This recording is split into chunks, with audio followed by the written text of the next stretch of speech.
We are living in interesting times. One of the payoffs of this course, and one of the goals really, is to help us to understand what's going on in the newspaper. We pick up the newspaper, we read stories, but what do they really mean? For example, is Uber worth $40 billion? dollars? We read in the Wall Street Journal that Uber is now capitalized at 41 billion, above the market cap of, say, Delta Airlines.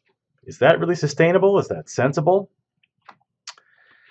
It's big news lately that oil prices are fluctuating. You look at this picture here, you see that the price has fallen in the last 4 months or so, from about $108 a barrel down to about 75.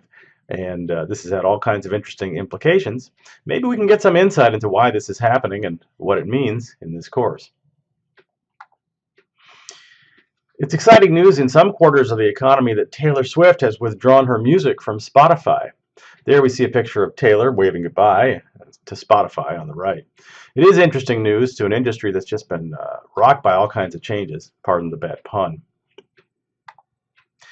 And we see all kinds of growing concern about income inequality, ever since, even before the publication of Thomas Piketty's book on capital. There's just been a great growth and interest in income inequality. You can see it here in searches on Google Trends. The number of searches on the term income inequality has risen to an historic high in recent times.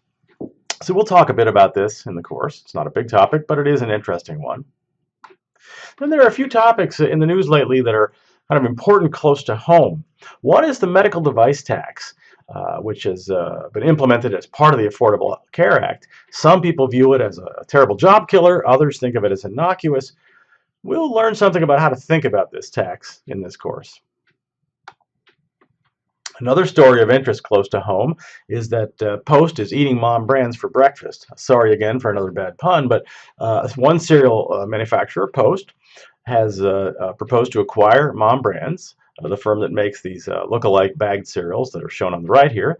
We can think a little bit in this course about why this is happening and how it might affect firms and consumers.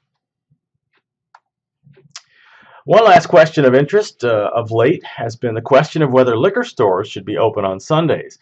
Many states, including Minnesota, forbid sale of liquor on Sundays. Other states allow it.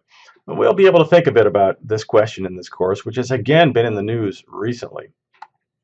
And I'm sure we'll discover quite a few more as we go, and we'll share them and discuss them and see if we can use these ideas of the course to understand how the economy works.